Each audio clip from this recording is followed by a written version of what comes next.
So I've been waiting for this for a while. This is my main man. Tell us who you are. My name is Maurice. I'm from New York City. Family's Egyptian, and I've been living in Vegas for about 6 years now. Yeah, but how old are you? 21. 21. 21 Las Vegas. 21. I don't know what I thought about you when I saw you. It was like, I knew you were 21 before coming in, but if I didn't know that, because you're so tall, Yeah. I would think that you're something else, you know? Yeah.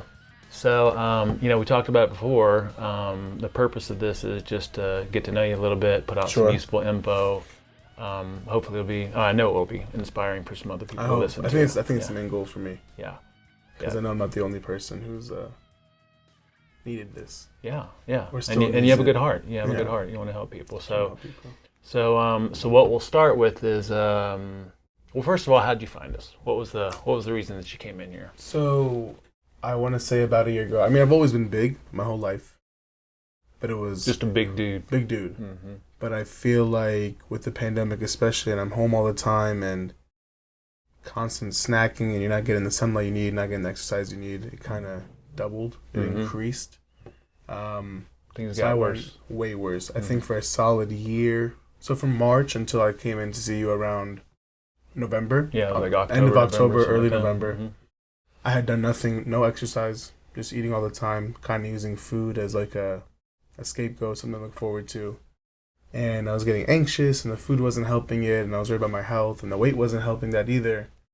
And I hit there was a point where I was like 440 pounds, couldn't sleep at night, having sleep apnea, and worried about my life, worried about my health all day long, worried if my heart's beating too fast or I can't catch my breath, doing simple things. Mm-hmm. So you had anxiety, depression, you were overweight? No depression, just anxiety, I'm anxious. Mm-hmm. And for good reason. I was always worried something was wrong, and people around me would tell me nothing's wrong. But there was something wrong, clearly. Mm-hmm. And then I went to go see a functional medicine doctor. Who initiated that? Was it you or your dad? Okay. My dad. What was the conversation like? It was all right, we got to go in and see a doctor. Or what was it? Well, he's a doctor, so I was like, what difference does it make? Why am I going to see him? He's like, trust me, he's functional medicine. It's not all about take this pill, take that, or prescription this, prescribe that. Mm-hmm. Go see him. He looks at it differently. He's good. I trust him. I would not be telling you to go if I didn't believe in it. That's cool. How does he know him? They work together. Oh. Yeah. Oh, neat. And then he left, opened his own practice, thankfully. Huh. So I didn't know that. Yeah. And I went to go see him.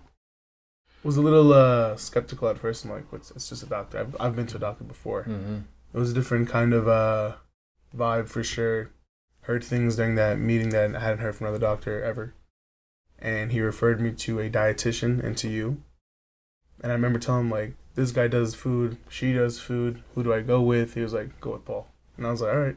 And then I called you, scheduled an appointment, and then that's all she wrote. Yeah. And then you came in. That was literally the beginning of the end of the new... The beginning of the new beginning. Yeah. I remember trying to set those initial meetings up. It was I think they got rescheduled. I was like, I'm not sure if this guy's for real. It's for real. Does he really need it? Is he being serious? Yeah, no. No, I needed it. Yeah. Yeah, cool. So if you don't mind, let's go back and I want to see if we can just learn just a little bit more about you before we go into your experience and how you've changed and all that stuff. I know you do. So you said, when we were talking about if you had any big major events and stuff, you said from age 0 to 16, you had a pretty cool, comfortable life, right? Cool, comfortable, church on Sundays, in bed by 9 p.m. And you were in New York this whole time? Yeah, I was in New York City. So I want to say, now that I think about it, there wasn't anything pivotal, just different things that happened along the way. Mm-hmm. One of the main things that happened, I think, in terms of health and life, I think they're synonymous almost. It's the same thing for me. When I started in New York City, there's no school bus, and the school you go to is never near you. So I would have to go to Manhattan for middle school, and that's kind of when the eating out started. And I feel like I learned a lot over there because I was 13, 12, 11 on the subway with grown people. And if anyone's ever been in New York City, the subway is an absolute terror. And I would take it every single day to and from. So learned a lot, made me who I am for sure. Yeah, made you kind of grow up. Yeah, grow up quick. You grow up quick. You learn how to act in public.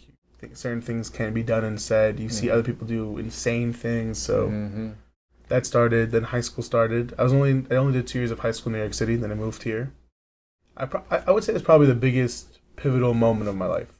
Moving When here? I moved to Vegas. Yeah. Was that a good thing? I remember when I moved to Mississippi, I hated it. But did you like it? Was it a good change? When I first moved, I absolutely hated Las Vegas because it was a huge culture shock. Mm-hmm. Like everything I had known about mind your business, stick to yourself. Like you live literally like a sardine. People on top of you, left, right, bottom. Same way. That's how you move. Streets. Everything was different here. I didn't like it. So wait now, you were like sardines in New York or here? No, New York. Huh. Here it's completely the opposite. Yeah, not what I'm used to. Didn't like it at all. Learned to love it. Love it now. Right. Refused to go back to New York. And I think that's kind of where... Oh, you had a chance to go back to New York too? Yeah, I visited before the family back home. You had a chance to go back and live? No, I would never. Okay. No way. Yeah. No way. Isn't that interesting how you like have an aversion to something and then later on it's like, oh yeah, it's one of the best things that ever happened to me. It is. I think it's the best thing that's ever happened to me. Yeah. For sure. Yeah. So yeah, coming to Vegas, big culture shock. And then what was... how would you describe yourself, like in school, personality-wise? I think I flourished, for sure. Because in New York, I wouldn't say I was shy, but in comparison to the way I act now, you could say I was shy. I was still class clown, but it was in a much smaller class. You know, I only had 15 kids at a time in my classroom. Knew everyone. Everyone talked to everyone. All the teachers knew me, knew all the teachers. So moving to Vegas now, I'm in like a 40-person classroom. There's so many more people. You have to make new friends. Obviously, I'm not going to be alone for the next portion of my life. So meeting everyone, learning everyone's name again, talking to everyone really brought me out. Became who I am right now. What I think was always in me, I would see like parts of it back in New York, but for sure living in Vegas, I completely thrived. Yeah. It's much more social. And then sports and stuff too, or? Yeah, there's no football in New York City. There's no room. There's no field unless you go to like a school in Brooklyn. But I went to school in Harlem, so I knew everyone had always told me, "Oh, play football," because like the criteria would just be big, right? It's not taking that seriously. But over here, like I actually wanted to pursue it, and I ended up pursuing it, and really fun. That was probably my first introduction to like lifting a weight, any sort of workout where you're sweating, your heart's racing, like. That was the first time. So I had gone from 0 to, I want to say I'm now 16, not doing anything like that. Yeah. Which is a long time. I mean, I would say most people start around 16, kind of, but. So there's not many sports in New York? I mean, lacrosse and stuff like that? Basketball. Yeah. In the city, I knew I never wanted to play lacrosse. I feel like I knew I didn't want to do that. Yeah. People used to get made fun of for playing lacrosse. Really? Yeah. Dang, man, I had some friends in New York, man. Yeah. There were some tough guys that played lacrosse, but your point is like you didn't have the ability until you got here, and then that you felt like you kind of thrived with it, right? Yeah. It's celebrated here. Yeah. People enjoy doing activities. What are we gonna do in New York? Yeah, exactly. Yeah, especially where you're at. I guess it depends on where you're at, because I was like a little bit more upstate, where there's Island, fields Staten and all that. Island, yeah. But in the city, you can play basketball. My specific school, Columbia Secondary School, our gym wasn't big enough to have a home game. So we couldn't even have basketball, which really sucked. So it wasn't even... That's so interesting. A lot of those kids don't get that experience. They don't. You know? Huh. Oh, it's completely... I thought it was High School Musical when I got here. Yeah. That's crazy. Oh, total culture shock. Yeah. So that's one of the things that made you enjoy being here, is like just because you had the ability to like discover those parts of yourself or things that you like and enjoy. Play sports. Enjoy, like... one of the classes here is weightlifting. That's unheard of back home, you know? And I still call New York home, but Vegas is home now, but unheard of. Like, you just show up, you work out, and you go. That's your class. And you get graded on your effort. That's unheard of. I don't know why we don't have it back in New York, but there's no need for it. Yeah, that's cool. Yeah. And then, didn't you say that, like, eating was a big part of your life, too, right? Just, like, enjoying food, experiencing food, and all that stuff. Because what's your nationality? I'm Egyptian, so we eat a lot. Yeah. It's always really good food. It's a lot of carbs. Rice, bread. Our national dish, and I get into arguments a lot about this. I hate our national dish. It's called kosheri. Okay? It's rice, lentils, boiled noodles, tomato sauce, fried onions, and a couple, it's called da'a. It's like a spicy vinaigrette kind of, sort of. And I'm like... There's no meat in it? There's no meat in it. What the heck? I'm like, we live on the Nile. Yeah. How could we, like, other countries live near water, and a lot of their dishes incorporate, animal foods, animal like foods. Yeah. I'm like, there is why would this is terrible. Why would we do this? It's not bad. Actually, I love it. Yeah. It's great. It's our national food. But from a nutrition perspective, I cannot believe that's our national food. From the stuff that you've learned. Yeah, from what I've learned, yeah. I wonder how far back that goes. That'd be interesting, kind of dig into the history of it. Yeah. I think my own analysis, like what I think, I don't know if this is true. I think it was what the poorer people were eating back in Egypt. I don't know what the history is. I'm not going to tell like I'm an expert, but for sure there was fish, but the fish might have been for the higher ups. Yeah, no, that's a very intelligent. If you're eating rice and lentils and you live on the largest body of water that flows, but you can't have it, something in there is not right. I don't know what it is. Whatever the case is, it's not. Yeah. It's good, but it's not nutritious. I don't know why people eat that. Yeah, but you definitely found a love for food, right? And a lot of food, and then when I got to Vegas, in New York, it's harder to go out and eat. If you take a subway, parking is ridiculous. It's always cold. People live in all different areas of the city. So he's coming from Queens, he's coming from Manhattan. It's a 2-hour commute. It's very easy to say, no, I don't want to go. It's not even worth it. I don't care. Vegas. It's Vegas. Car. Yeah. It's Vegas. And Vegas has good food. Not saying New York doesn't, but Vegas has great food, and there's a lot more chains here. So a lot more accessible, And that's what people like to do. Especially for a young guy. I realized during COVID that 90% of my social interaction was over food. Yeah. Like, that's what people do. Well, that's one of the great things about it is it brings people together, which I love. My favorite part of it. It's just that you got to find a smart way to do it once you learn the right info, and eventually, and you can. Yeah, it's not impossible. Dude, if you can do it at 21, I mean, anybody can do it at any age, But eventually, you want to get to the point where it's like a lot of it's like you're doing home cook, like get-togethers and stuff like that. That's what we really enjoy. Yeah. So absolutely. So then things during COVID, got to where they were. What was your diagnoses, or what was your biggest concerns before going in to see Dr. Nick? Didn't you? Yeah, insulin resistance. Insulin resistant. Obviously, I was 440 pounds. Sleep apnea. What's the stress hormone called? Cortisol. Yeah. Super high. Don't know why. He had said, "Do you lift a lot?" I guess I could cause. I was like, "No, that's not the reason why. It's not from working out. It's because I'm stressed." And then what was your... No. Did I say apnea already? Yeah. So you weren't sleeping good. So what was your experience like mood-wise, happiness-wise, and all that stuff? Do you remember? It's fluctuating throughout the day. I'm spending a good majority of the day worried. And again, people keep telling me, you're worried for no reason, you're fine. In the moment I am, but realistically I'm not. I think we talked about this last time. I think the anxiety... And again, this is my own self-diagnosis. There might be no medical backing to this at all. I think it was like an alarm system for me. Like, people keep telling me, bro, you're fine. Don't even worry. I was fine in the moment, technically. I wasn't having a heart attack in the moment. Yeah, there was no immediate danger. Exactly. However, there was for sure something wrong. I mean, everything that could be wrong was wrong. Like, my organs are not performing well. I can't breathe well. All those times I feel like I can't catch my breath. I could not, because I either got up too quick or I went up the stairs, you know what I mean? Like, things that are not normal. So I think the anxiety is my body letting me know, like, no, there is something wrong. Yeah. Absolutely, there is. We've talked about this many times. It's like you go through this shift once you start to eat clean because you're not as toxic, you're making energy the right way, you clean your body. It's like a cleansing or something. Yeah. But it's really hard to understand that when you're going through this anxiety / stress / that part of it could be the way that you're eating or lack of sleep. Like, up until then, I had thought lack of sleep meant tired, take a nap. Up until then, I thought bad food, literally in like Neanderthal terms, bad food equal fat. Like, that's literally all that I thought. It wasn't, and when you told me this very first time, like October 20-something, I was like, what is the guy talking about? He's telling me I feel bad because I had, what did I have? A bag of chips? Like, come on.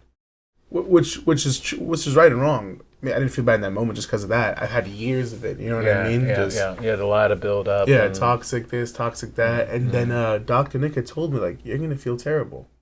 Once the fat starts coming off, all the toxins, because you haven't been eating grass-fed beef for the last 20 years. You've been eating Pizza Hut, Canes, Lay's, Doritos, Coke. It's all toxic and it's stored in there. So when it starts leaving, it gets released, you're going to feel terrible. Now, thank God it wasn't as bad as I thought it was going to be. Yeah. There were definitely some days I'm like, I'm eating totally fine. I slept a good amount. I'm doing my normal routine. I just feel queasy. I'm nauseous. Like, I'm not there. And I think that's what it was. Yeah. And he had already told me that before I even started. He was just watch out for this. Yeah, you'll have some transitional difficulties. What I love about you is that, like, regardless, you came in here, you gave it, like, 100% full force, and throughout the entire process, like, you know, we're communicating a lot. Go ahead. It was because it was easy. I had, again... Well, perceptually, you didn't know it was going to be easy, though, right? Well, okay. Or did you? You don't get to 440 pounds overnight. So I've been eating like this for forever. I had tried keto. My mom tried this diet one time where it was like cabbage soup. I'm like, yo, it's terrible soup. You're starving after. Certain days you can have like a baked potato or two. Eat as much as you want. Weird stuff, right? Atkins, bunch of BS, right? It's all garbage. This wasn't hard because it was just common sense. Once you understood it, once we went through the educational part literally, of it. Literally, you explained it to me when you talked about like animals. I remember I was sitting right here. You're right there. You sat next to me, and the computer was right here. And you were like, eat as much as you want. I was like, there's no way I'm paying this guy to lose weight, and he's telling me to eat as much as I want. That was my first reaction.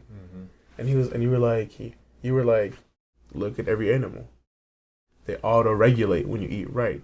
You can't overeat steak. You can't overeat chicken.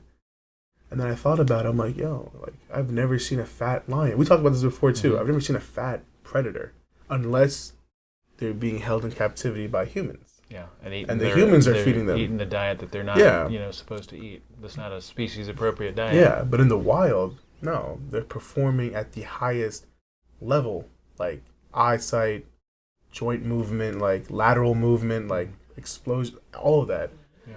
And I was like, oh, this is starting to make sense. And you had told me, like, don't worry, you're going to experience it. And then eventually I did. I remember I told you, like, 2 weeks later, I'm like, today I was eating. I just stopped. I was like, I don't want to eat this anymore.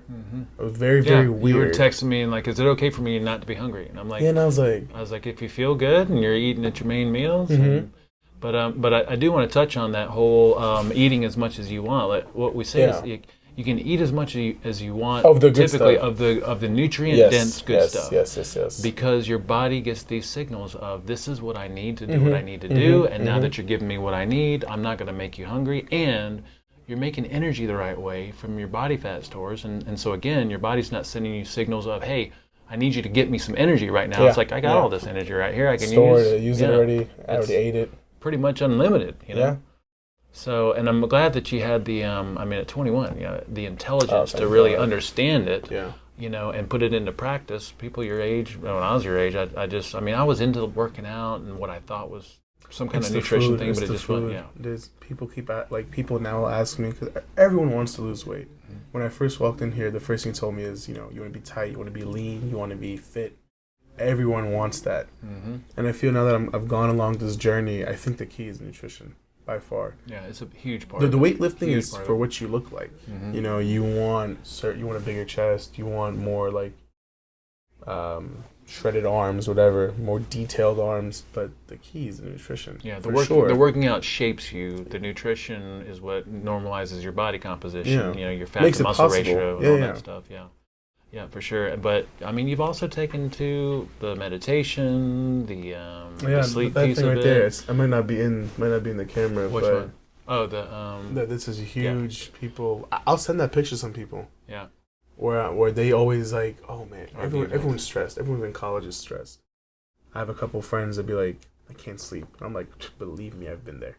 Or I can't get out of my mind, or I feel like I'm always upset. And I'm like, again, this place, I've learned so much in all aspects. I realized, like, we're not just doing like body composition. It's all around health. So it's mindfulness, sleep, food, whatever it is, movement, like everything that encompasses just normal life.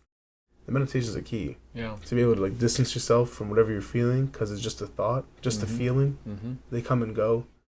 Again, same day when we were here, because I told you about the anxiety, and you would explain it's just a thought. And I was like, yeah, well, no, I know it's a thought, but like, what do I do about it? And the exact example you gave me was, God forbid, someone in your family dies. You're in tears, you're in shambles, you're heartbroken, and then something happens. Boom! Loud crash, loud noise, loud. Someone comes taps you on the shoulder. Yeah. And you forget. You snap out of it. You're temporarily. Literally, like nothing happened. If you get scared or something, if you're on a roller coaster and you just whatever's happening, you forget. And I was like, oh my God, that's the smartest thing I've ever heard. Like it's gone. Yeah. For that split second, however long it lasts, you might remember it again later. And then it comes right back, sometimes, and that's where the work is. I mean, you that's another thing I was really impressed. You understood conceptually, which it doesn't make it any easier to deal with our little moments and our holes and all that stuff. But yeah, you're right. Like it's like a lot of the stress or anxiety we experience starts in the mind as a reaction to something that's happened, and it's the talk and the conversation that we have in our mind about what's happened to us, and then once you meditate, you learn the skill of being able to see yourself, talking to yourself, and then you can, work with it a little bit. I think that's the strongest people that can distance themselves. I remember you told me the mind thinks like the heart breathes, like it doesn't stop, right? Just over and over. Controlling it, that's crazy. Yeah. Actually being able to understand it, your decision making, your like how you view things, your analysis of things is all different. Because your feelings don't make you, like it's more than just I'm feeling not right, I can distance myself, or I'm feeling centered. It goes into like, I don't have to make a decision off impulse, I can just take myself out real quick, understand the situation, decision, all around. It's every aspect. Yeah. It's all important. And it's deep work, it's like, again, it doesn't make it any easier. You still experience emotions, you still have things that you get hit with, it's just now you have the skill to notice what's happening, and you can, like you said, pause, give it some distance. Because I don't want to stop having emotions. I'm a human. You can't. That's what makes you human. I don't want to ever stop. I just, even if it's happy or good, just being able to be like, I'm here. Just notice it and be there with it. Yeah. So maybe we can go through and maybe highlight some of our big experiences together, which we're going to have a lot more. Because I mean, for sure. I'm just thinking about. I remember because there was this transitional phase. You were always concerned about. You've seen so much progress with what we're doing. And then there would be some moments where you kind of got a little bit like concerned about, remember with the sleep thing, if you change your schedule, like a little, let's try to touch on some of that stuff, the flexibility and adaptiveness. Yes. Which is so funny because I said earlier, like my favorite skill about me is I'm adaptive. But in a way I did adapt because for a little while I was on your sleep schedule. I was going to sleep at 7, waking up at 3, adapted to the food, adapted to the sleep, no problems. Yeah. But the flexibility, that's something I want to stress. So what you wanted was, so you came into this hardcore, like you said, timing, going to bed early, getting up early, meditate, like doing all this stuff. Again, I'm very impressed for a 21-year-old to be like, actually take this serious. Yeah. But then at some point you're like, okay, now I want to integrate back into my friends and going out and all this stuff. When life started to resume. Yeah, and so then you were kind of worried about like, okay, can I still make this work and have that? So let's talk about that just a little bit. I think that's the real, there's such like a little perfect ratio. That's a golden balance for sure. Because this kind of life, I would say this kind of life, like it's a huge life change, even though it is. I remember I'd asked you, like, when does it stop? And you're like, what do you mean, when does what stop? It's not a diet.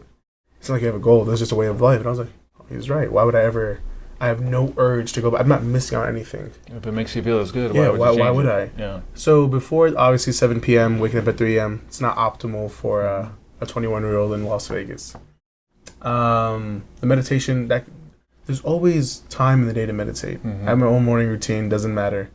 I was also worried about the food. The food is my main issue because, again, I love being social and I love eating, and then combined. Well, let's stay on the routine piece of it first. So one thing I think you noticed was that the routine can stay. The routine can stay, but it can shift. Like, you know what I mean? Instead of going to bed at 7, you're going to bed at 10 or 11. And then you're getting up a little bit later, but you're still doing your walk. The only reason why I was afraid of being flexible was how good I was feeling. Because I was literally having issues falling asleep. Yeah. And now I'm asleep for 8 hours straight, which I have never, ever... So to touch back real quick. October, I couldn't fall asleep. October, I was having sleep apnea. October, I was worried about going to sleep. Like, damn, am I going to be able to sleep tonight? I'm going to wake up terrible. Now I'm in March, where I'm kind of getting ready to integrate back into real life. And part of me, a good half of me, because we talk about this a lot, is arguing, I'm willing to give up this social life that I love so much, that I miss so much, because I don't have the apnea is gone. I don't toss and turn. I don't wake up with a headache. Yeah, and you've lost how much weight? 120 pounds. Yeah, you feel amazing. I feel great. You're like... I was willing. I even told you. I was like, I can keep doing this. I don't even want to stop. And you were like, you can. We're not just because you're not going to sleep at 7 p.m. doesn't mean we're looking for the 8 hours. We're looking for the 30 minutes of sunlight and the real food. Doesn't matter. And once I actually sat down, I was like, okay, I can do, instead of 7, I'm going to sleep around 10 or 11. Instead of doing my walk around whatever time I was going, I can do it around 6, which is optimal now because it's summertime and it's cooler in the morning. The gym's still happening. I'm still doing my fasted little walk, my morning routine, my meditation, the goals I have. I think about in the morning, put my phone down for a little bit, just be centered. That hasn't changed. It doesn't matter what time it is. It's the best of all worlds, but I think to get there, understandably, you were concerned about, okay, so I've got this routine. If I change my routine, is it going to mess everything up, And our solution was, let's just experiment with it. Yeah. Like, why not? I mean, the worst that's going to happen is we'll just have to go back to what we're doing right now. But I knew in my mind... Yeah, you weren't worried about it. Yeah, you're this young guy that's like, I mean, first of all, for people that are listening to this, there's a difference between... someone who's 40 years old that has decades of dysfunction versus someone at your age, and then you responded so well to it. It's like, you got to live life. You got to find a way to make the best of both worlds and integrate them in some way. Yeah. And I think the way that we did it that worked was we just did some experiments. Like, hey, why not? Let's just try it this week or a couple of nights, let's see what happens. And sure enough, like, you went to bed later and you still slept like a champ and you just got up a little bit later. Nothing happened. That's when I realized this was a way of life. You know what I mean? That's when I realized, I don't know up until then, but up until then, I had been calling it a diet. I had been calling it, I had been very strict with it. Like, I wasn't going out. I was worried about getting COVID. I was very worried because it was not healthy. I had one of the underlying risks with obesity, but this isn't even normal obesity. This is we're 400, almost 500 pounds. That's not normal. That's different than 20 or 30 pounds overweight. And I already had the apnea where I couldn't breathe at night, and the COVID making it worse. I was very, very worried. So knowing all that, that's why I was afraid to be flexible. But then when I had lost a little bit of weight, I had lost 80 pounds at that point. This was back in March, so I was 360. I was like, no, it's time to get back to it. But, you can do both. Because I can do both because it's not something set. It's not like a system I have to follow. When people always ask me, what do you do? It's a couple, on one hand, I just don't... Your main things. Yeah, I eat real food. I get good sleep. I get some sunlight. I don't eat anything processed. And I'll list out, soy, wheat, gluten, whatever, corn syrups. And I meditate. On one hand, that's 5 things. There's not a diet. I don't have to go to the store and buy Atkins bars, peanut butter crunch with 2 carbs. That's all it is. So when I realized that's when it really set in. Because up until then, it's been my own little world. But now that I'm back out, I'm realizing, I'm only doing 5 things. This is very easy. Yeah, and they're shiftable and flexible as you're doing them. Like I was afraid of eating late. In the morning, it's what if I eat too? Yeah, I remember that. You're like, okay, so I got my meal timing now. What if I shift it? What if I eat a little bit later or a little bit earlier? And I'm like, dude, if you just keep it real, follow the basic guidelines, you're freaking golden. I was eating eggs and bacon at 7 a.m. Now I'm eating eggs and bacon at 10:30 or 11. Some days at 2, just because I don't have time. I got caught up with school or work in the morning, whatever the case was. So, what happened? Doesn't affect my sleep, and we experimented with it. Even though I highly doubt, I was like, okay, let's try it today. I'll eat a little later. Will it mess my sleep up? Will it mess anything up? No. Yeah. And you may find some things that you feel like are more optimal in different ways and different times. But like eating spicier things at night kind of gives me heartburn. I learned that, so now I just don't. No big deal. Yeah. And then what about remember you had this, what I really liked about how you approached it is you had this flexibility to have a day a month that was like your day off, right?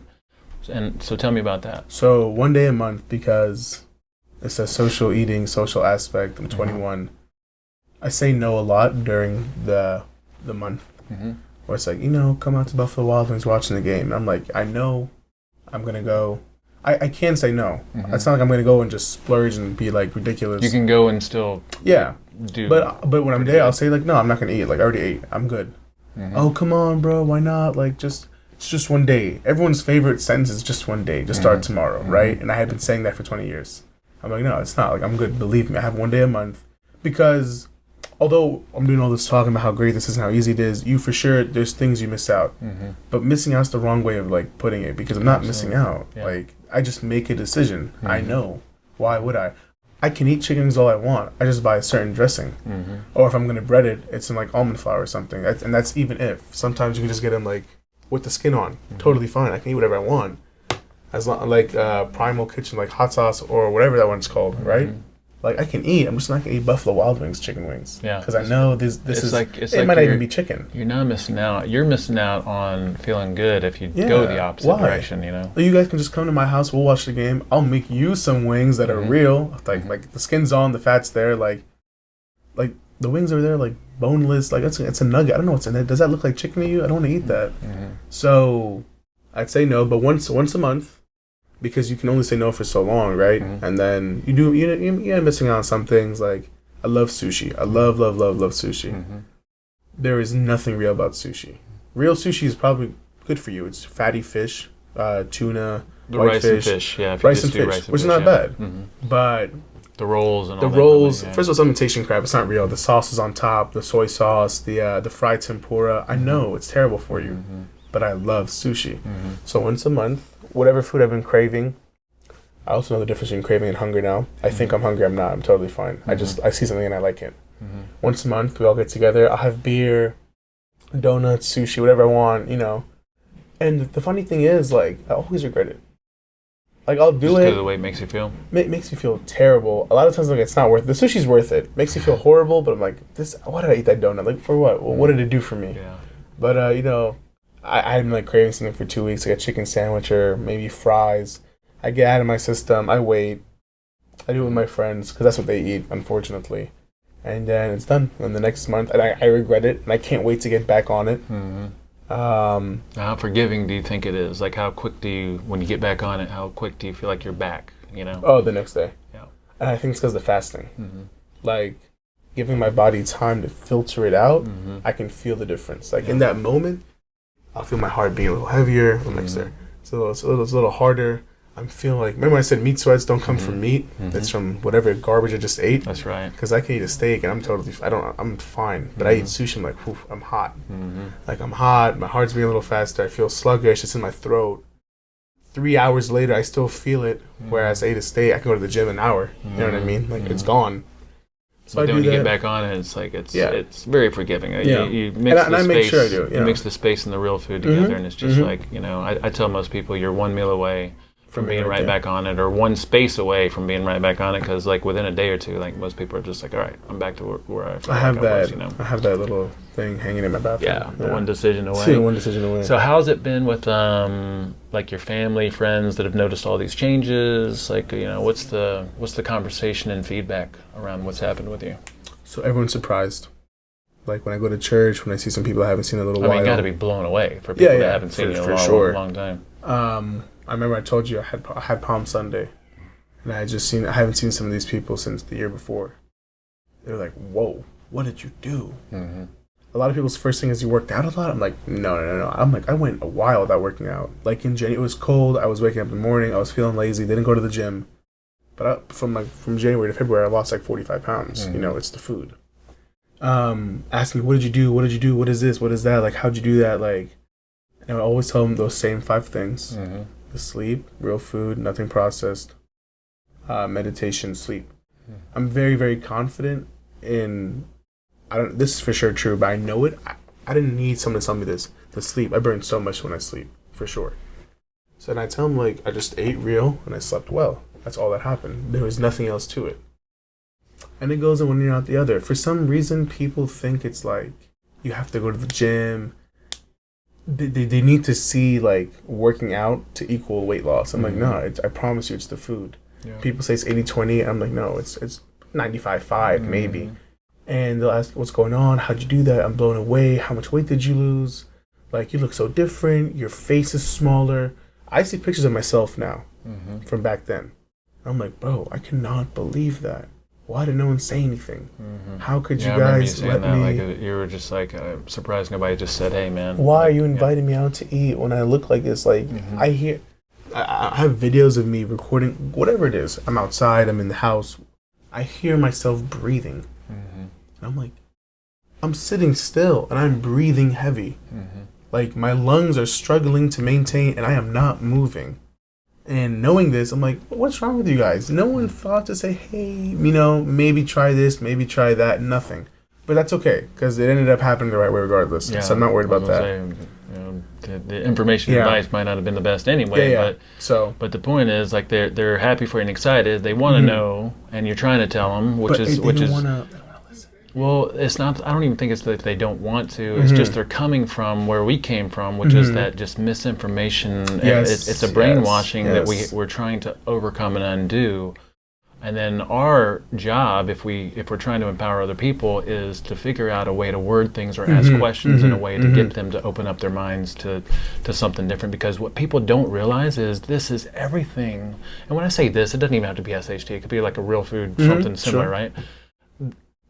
Everything that they're looking for is this right here. Yeah. Like it is this, and it's actually a million times better than they think it is, because it's not complicated, it's not stressful, it's not counting calories, it's not being stressed out about all of it. I gotta tell you, every time someone asks me, what do you eat?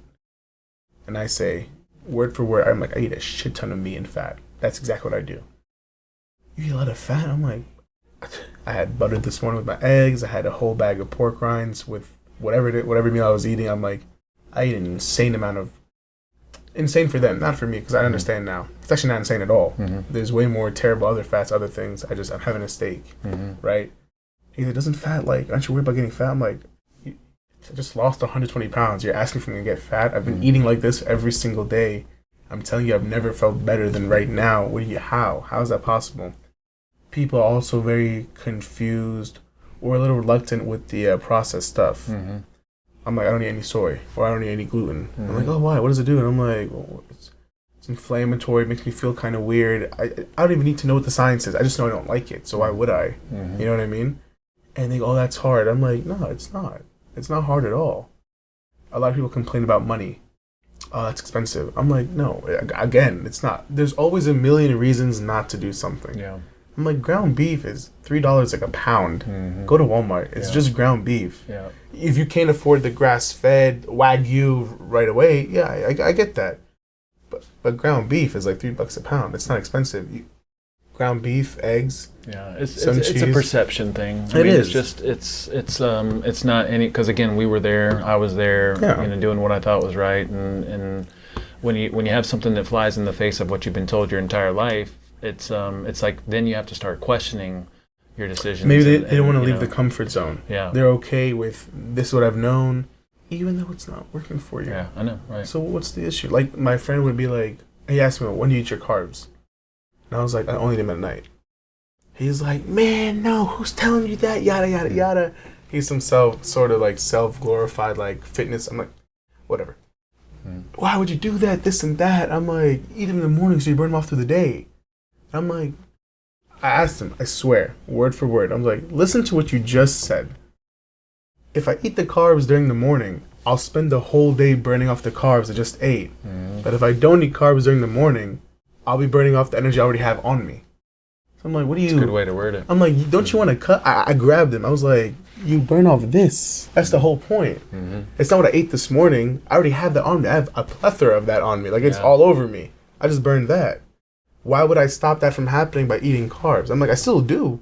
There's for sure benefits to whatever, white rice, fruit, sweet potato. Like, I just do it at night. So why would I do it in the morning? And people are like, huh. I'm like, why don't you have to think a little bit. Like, that's the great part. It's all common sense. There's nothing here that's a loophole. It auto-regulates. The carbs are at night. It's easy to digest because there's nothing processed. I don't feel shitty after. My body feels good because I'm eating other nutritious foods. Like, it's easy. It's not hard to think. Atkins is hard. How did you why are there only 2 grams of carbs in this and I'm eating chips? That doesn't make any sense. This makes total sense. Yeah. But it's a re-education process, I just don't want it to be a medical emergency for people like it kind of was for me. Well, I mean, unfortunately, that's the wake-up call for a lot of us. I mean, that's why I'm here. You know, I had my own medical issues, and we've talked about it many times about people that we care about. We see them suffering, and we're just like, there's another way. And it's just, then the question is just, how do you just break through that? Yeah. How do you break through that that wall? But I think you being who you are, your example speaks a lot. Like, you know, it's a walking testimonial of for sure. Just real food, sleep, the basics of real food, sleep, and mindfulness. And it's a beautiful thing. And people are asking questions, which is a good opening, you know. So we just have to figure out a way to kind of word things in a way that gets them to consider something different. You know, that was my big wake up call when I said to myself, look, if I'm not experiencing the results that I want, and yet I'm putting all this work into it, I have to consider the possibility that some of what I think is healthy is not right. Yeah. And that's when things started to shift for me. You know. How did you word it to other people? Because you have people in your life at the time, or just at the in time general? Now, how did it change? Well, now it's kind of like what you experienced with me. It's I would consider it true health coaching. You know, you try to meet people where they are. If they come to me. Like level with them, kind of, sort of. Well, if they come to me and they want things to change, the first thing is to think about, well, what is it that you want to be different? Like, how do you want your life to be different? What does health look like for you down the road? Like, let's just say that you got it figured out and you can see yourself and feel yourself. Perfect. You say that all the time. It's like what does that look and feel like? Oh, how does that change your life? And people start to dream and think like, oh, wow, man, if I was this lean, I didn't have this health issue. It's like, okay, so now what do we need to do to get there? Let's figure out something, and we work in small incremental steps, and sometimes it involves some education, you know, we'll have the computer here, and sometimes it involves us just brainstorming some simple steps. But I think the key is to get people experiencing some kind of a change so that then they're like, because even you were skeptical in the beginning, you're like, I don't know about this, but I'm going to give it a shot. Yeah. And then you start to experience a benefit from it, and you're like, oh, okay, there's got to be something here. Like I noticed I actually feel better when I don't eat bread. There was that one day, I remember I texted you, I was like, I don't want to eat 3 times. I can't. Yeah, do I have to eat 3 times? You're like, nah. You said most people in our community eat twice. Maybe like we save our mornings to be productive, or we do like a lunch and a dinner. That was a day where I was like, I cannot remember the last time I did not want to eat. Like, it is the most insane. I'm sitting in my pantry. Unfortunately, my family really likes carbs and sweets. There's cookies and there's chips. There's flaming hot Cheetos. It is what it is. I remember one day I was just sitting in my pantry. I had just finished. It was time for me to eat again. I didn't really have much. I had like 2 cans of tuna and olive oil. And I was going to go for it. And I was like, I don't want to. I think, I was feeling really good. So I was like, I thought I had to. But I texted you. And you always hit me back real fast. Yeah, because you had this process going. Yeah, you're like, okay, I want to keep this I was going. like, do I have to eat this right now? It's 12. I ate around. I don't want to. You're like, no. I'm like, as long as you feel good and you're not trying to force yourself not to eat because you think the fasting is good for you, then absolutely, go for it. And then that's when I feel like it's liberating too. When I go out and eat with friends, I eat a lot. I weigh 320 pounds. The food it takes for me now is definitely a lot less than it was when I was 400 pounds. But it's also probably a lot more than some of my friends who are 200 pounds. So they'll see me eating a lot. I'm like, I have to break it down. I'm like, bro, there is nothing. It's literally just meat. I stop when I stop. I still lose. I still burn. There's no issues at all. Like, and it just doesn't make sense, which is totally fine. It didn't make sense to me either. People just like, oh, like, wow. Yeah. You know what I mean? Like, when we went to pho, I always get 2. I just get one without the noodles. Yeah. So now all I'm having is meat, bone broth, some bean sprouts, a little lime. Some of the noodles, and then like the organs. And then the other one, like and the organs. I always get the organs. People don't like it. The tripe, tripe, I love the gel like that. Yeah, so good. I love it. It's good for you. Yeah. I feel like we could talk for hours, man. And I want to do like probably a couple of episodes where we actually put down some of the concepts that we've talked about. You know, because there's so many little magical conversations that we've had in here. Let's try to summarize some things here. First of all, what are the best benefits that you've experienced since learning how to eat real food and sleep better and practice mindfulness? Haven't had anxiety since we started. That's one for sure, because that's what I came in here for. Like, my dad knew it was big, but he was like, you're anxious. You have a hard time falling asleep. So having the realization that food is connected to your emotions and your anxiety. This is the only thing you can really change. That's what Dr. Nick said. You said it too. The only thing you can change is what you eat. Everything that happens is what did you eat. You can't put a new arm there, but like, what did you eat? That's what you can change about your body. It's a huge piece of it, although like the mindfulness and meditation help tremendously because you can notice your thinking and stuff. I'm clearer. But as a prerequisite, like having real food in place, like tremendously reduces anxiety and stress because you're cleaner, you're more There's vibrant. No alerts going off in my mind or my body. There's no signals getting sent to worry because why would I worry? Like, so anxiety for sure. Mm-hmm. I think way clearer. I very level-headed. Mm-hmm. And that'll come from emotionally stable. And that'll come from real food and the meditation by far. Mm-hmm. The digestion. I mention this every single time I come in here. I eat now, and in an hour, it's like I didn't eat. Mm-hmm. I'm not hungry. I'm totally 100% satisfied. Because if I was still hungry, I'd tell you. Like I've never ever texted you, I'm still hungry, I just ate. Mm-hmm. I'm satisfied by far. It's just the food's not there. My body used it. It's gone. Mm-hmm. It doesn't sit in your throat. Doesn't make me feel sluggish. I'm totally 100% empty. Yeah. Or it feels relative, that at last. Yeah, I was gonna say relative to the way you were before, where you feel backed up and I thought that was normal. Mm-hmm. Like people, I remember you. I don't know if you're active on Twitter. Maybe you're not. People post these things like it's a little meme. It's someone sleeping here. Someone's same exact picture. He's still sleeping, and it'll say like, after 4 hours of sleep, after 8 hours of sleep. I'm like, it's because you're not sleeping well. And then, food is supposed to give you energy, and it's a picture of the person sleeping. He's still knocked out. Mm-hmm. I'm like, I thought it was normal to eat a lot and fall asleep. Yeah. Like some days I'd be like, wow, I just ate so much, I can't wait to go home and fall asleep. But now it's like, I'm awake. My energy from 6 a.m. until 9:45, 10 is on 10, no decline, nothing. And then when you go to bed, you go to bed. Then when I go to bed. Yeah. And I'm knocked out. I fall asleep in like 3 minutes. So you're enjoying eating food, less anxiety, a lot more happy. But way, like, because I feel way good. more stable. You feel good. Yeah. Which has changed every aspect of your life. You know. My feet. I had a pair of shoes I bought 3 years ago, and they're tight. They're loose. Like I'm losing weight in place I didn't even like to lose weight in. My watch is loose on me now. Like I've always wanted a necklace. I didn't wear it today. I could never get one. Whenever my mom travels to Egypt, they don't have my size. She gets the biggest one, it'll never close. It closes. It's totally fine now. I had like a hump in my back over here. My dad would point out to me, like, just so clothes fit better. You look better. Whenever you look better, you feel better. Mm-hmm. And without the looks, I still feel better internally regardless. But obviously, like, you still feel good when you look better. Mm-hmm. Yeah, it's a part of it. Like we've said that all along. It's like, the body composition piece is important to all of us. Yeah. But the great thing is when you do these things, you get everything that you want. You get the body composition and you feel good. So we got about 15 minutes. Walk me through a day in the life of Maurice. Like what time you get up? What do you got going on? What's your schedule like? Sure. So I have an alarm that goes off every single day at 6 a.m. I'm up at 6. First thing I do, I walk over to the water that I have upstairs. I drink a whole cup. I think it's about 20, 24 ounces. Some days I put salt in it, some days I don't, just whatever I'm feeling. Usually I sit down, sometimes I check my phone. I would say usually I check my phone. And then I want to say around 6:30, 6:45-ish, I'm out for a walk. I go for a walk. I don't have a set route. I don't have a set time. I'm just walking. Because the whole point of it's kind of like free my mind. So I'm not thinking back in my mind, I gotta get home. You know what I mean? Unless I have somewhere to be, I still manage to squeeze it in, give myself an adequate time. Some time with your own mind. Yeah, own mind time. Mm-hmm. Phone's on airplane mode or it's on Do Not Disturb. Mm-hmm.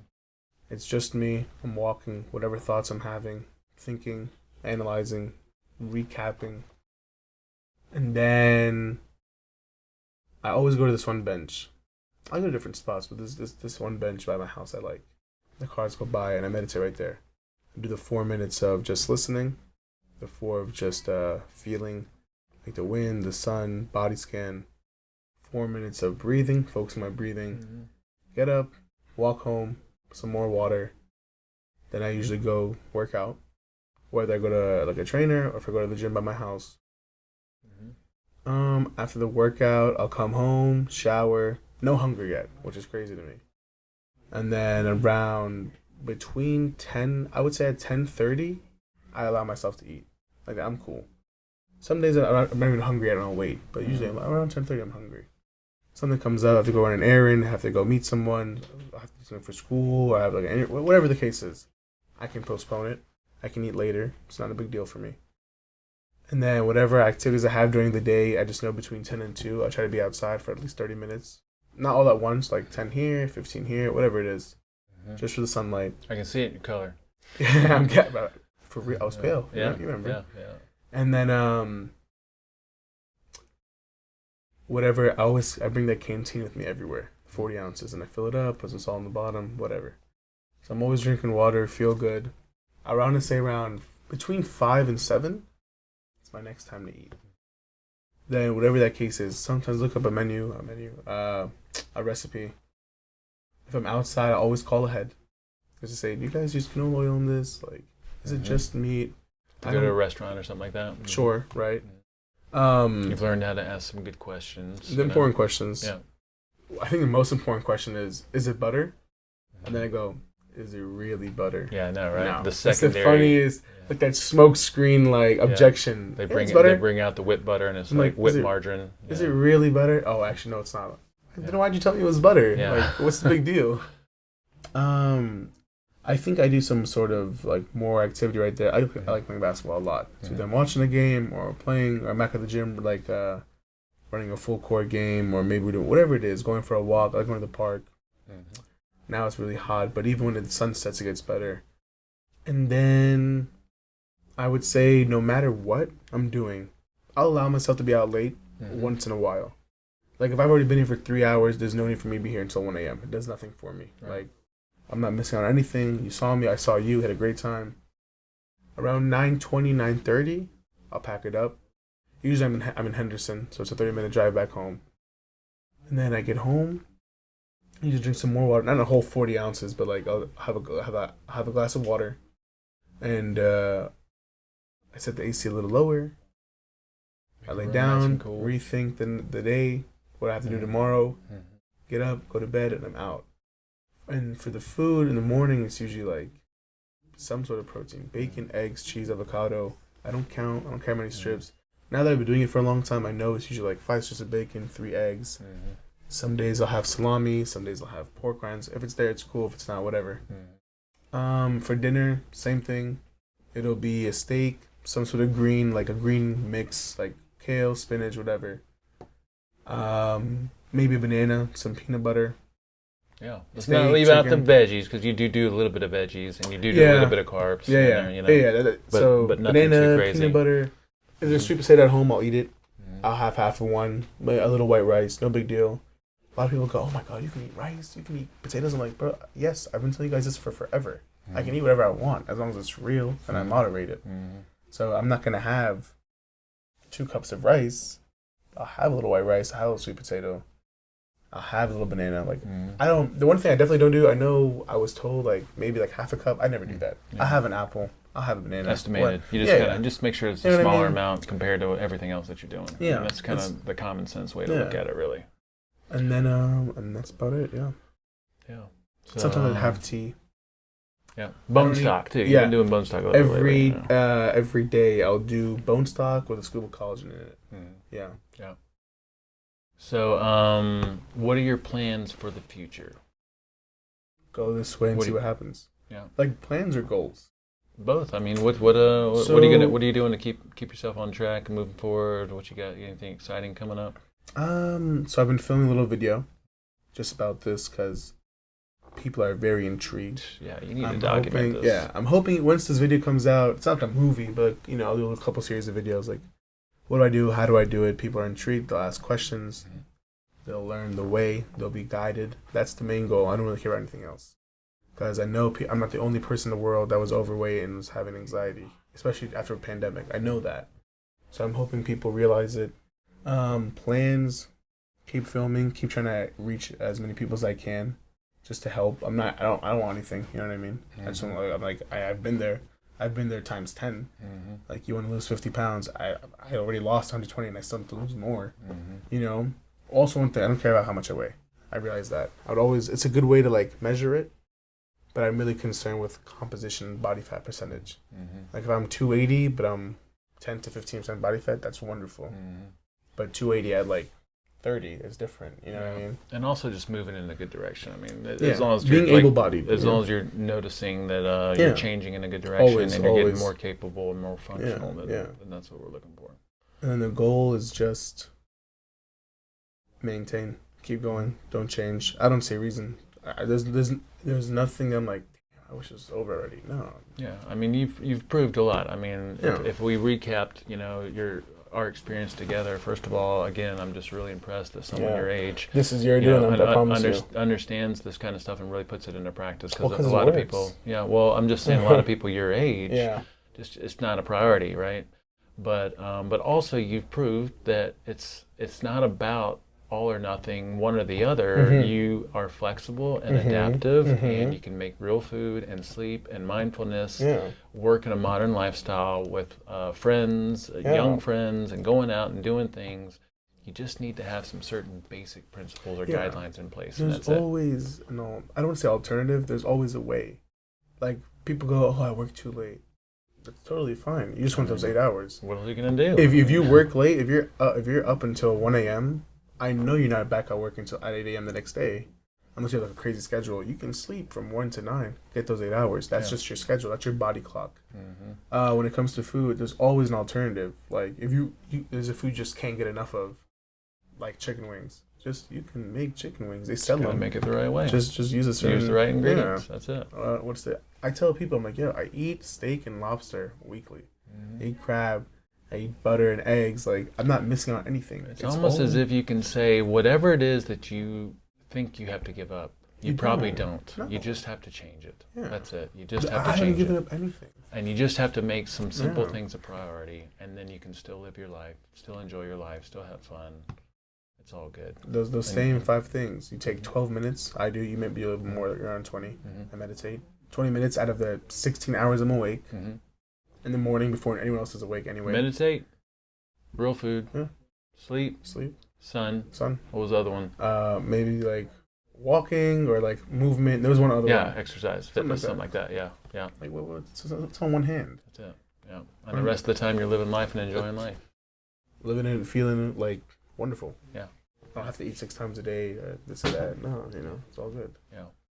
Dude, that's good stuff, man. I feel like we've got, there's a million concepts that we've talked about in our session. Yeah. So what I want to do is sit down and map out some of those things and, specifically how we're discussing, just how to talk to people. Yeah. Because you care, we care. There's a lot of people that we care about and we want to reach. Yeah. And that's a tricky little area because, we've all kind of have our preconceived ideas of things and brainwashing. Maybe brainwashing is a harsh term, but it's something along those lines, and we just have to find a way to show you're not an anomaly. I'm not an anomaly. We're not. The people that have implemented real food and sleep and mindfulness, they're not anomalies. They're all experiencing the same benefits.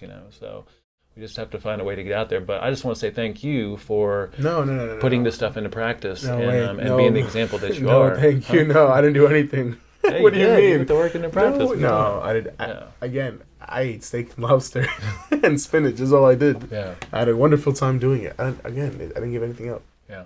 I feel good. Yeah. I wouldn't have kept... just trust in the process. Giving it a shot. I trusted it and it's there. And Yeah. No, it's been great, man. And congratulations on everything. Oh, we're gonna do another couple episodes. We should. I'm always ready. So I talk a lot. And then hopefully we'll have some before and after pictures because you're 125 pounds now. I actually right now. We'll put those up on the screen and we definitely should. I put them in my favorites because I was in shock. I still can't believe it. Yeah. And we've been taking some of these as you've been coming in, but that's crazy. That's before, and that's in January. That's not even now. Yeah. I want to say that's kind of the guy I remember first meeting. That was terrible. But it's okay.